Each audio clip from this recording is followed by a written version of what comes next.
Hi guys, how are you?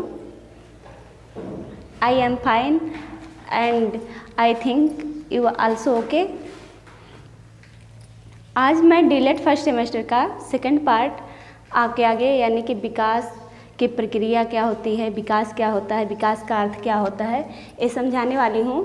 कृपया आप ध्यान दीजिए और मेरे चैनल को अधिक से अधिक सब्सक्राइब कीजिए।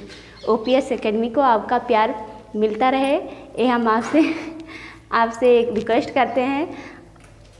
और अब आगे आप देखिए, बाल विकास सीखने की प्रक्रिया। बाल विकास एक सीखने की प्रक्रिया है। इसका संबंध विकास का अर्थ, बाल विकास क्या है, बाल विकास का अर्थ, ये सब आपको जानना पड़ेगा पहले। अब विकास का अर्थ क्या है? विकास एक अत्यंत विस्तृत एवं गतिशील प्रक्रिया है। विकास की सभी प्रक्रियाएं स्वतः संपादित होती रहती हैं। विकास की प्रक्रिया का क्षेत्र अत्यंत विस्तृत है। विकास के दो प्रारूप सदैव साथ साथ चलते रहते हैं।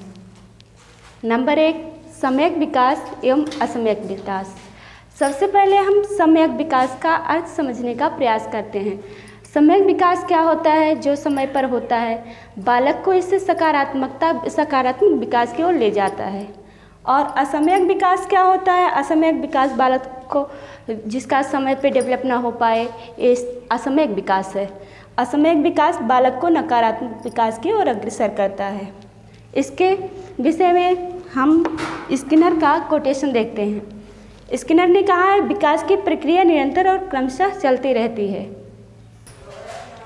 अब विकास के बाद हम बाल विकास का अर्थ समझेंगे। बाल विकास क्या है? बालक का विकास ही बाल विकास है। और बालक का विकास एक क्रमिक परिवर्तन है, जिस क्रम से होता रहता है बालक का विकास। बाल विकास का तात्पर्य क्रमिक परिवर्तन से है। बाल विकास मनोविज्ञान की एक शाखा के रूप में विकसित हुआ है। इसके अंतर्गत बालकों के व्यवहार, स्थितियाँ। बालक का व्यवहार क्या होता है? बालक कभी खेलता है, कभी किसी के साथ लड़ाई झगड़ा करता है, आपस में कैसे मैनेज करता है, उसके व्यवहार का अध्ययन किया जाता है बाल विकास के अंतर्गत। और बालक की स्थितियाँ क्या है, बालक का सामाजिक स्तर क्या है और उसकी समस्या क्या है, तथा उन सभी कार्यों का अध्ययन बाल विकास के अंतर्गत किया जाता है, जिसका प्रभाव बालक के व्यवहार पर पड़ता है। बाल मनोविज्ञान की परिभाषाएं। बाल विकास जो होता है बाल मनोविज्ञान की एक शाखा के रूप में विकसित हुआ है। बाल मनोविज्ञान की परिभाषाएं निम्नलिखित हैं।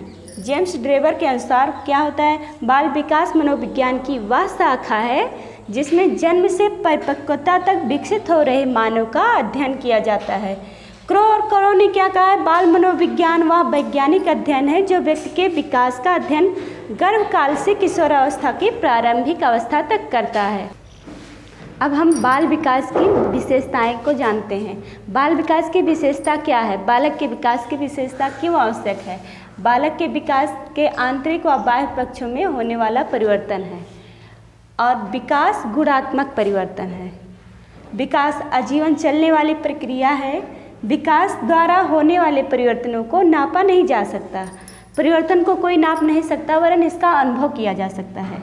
विकास विभिन्न अवस्थाओं में होने वाला क्रमानुसार परिवर्तन है।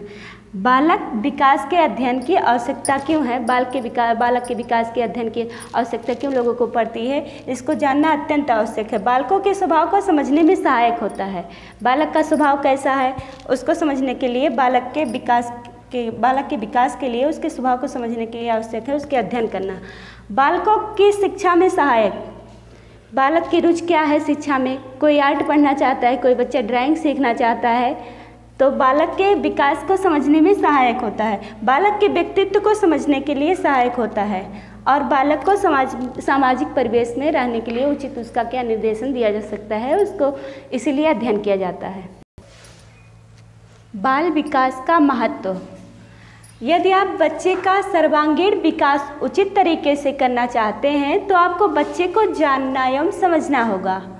एक सफल शिक्षक के रूप में आप बच्चे का सर्वांगीण विकास तभी कर सकते हैं जब आप बच्चे की आयु, मानसिक स्तर, अभिवृद्धि, विकास, रुचि एवं सीखने की क्षमता, आदत, समस्या आदि के साथ साथ सिखाने की रुचि एवं आनंदमय शिक्षण विधियों से परिचित होंगे। बाल मनोविज्ञान में हम इन्हीं के बारे में अध्ययन करते हैं। अब क्या करेंगे, बाल विकास का उद्देश्य देखेंगे। बाल विकास उद्देश्य के अंतर्गत हम जो ज़्यादा मस्ट हैं वही क्वेश्चन, इसमें वही आंसर बता रहे हैं। बाकी आपको अगले वीडियो में हम कोशिश करेंगे, बताएंगे। और सामाजिक अध्ययन, बाल विकास का उद्देश्य अब देखेंगे। बाल विकास का उद्देश्य क्या होता है, सामाजिक व्यवस्था में कुशल आत्मनिर्देशन की योग्यता में वृद्धि करना होता है, व्यक्तित्व का अभिवर्धन और उसका संतुलित विकास भी करता है।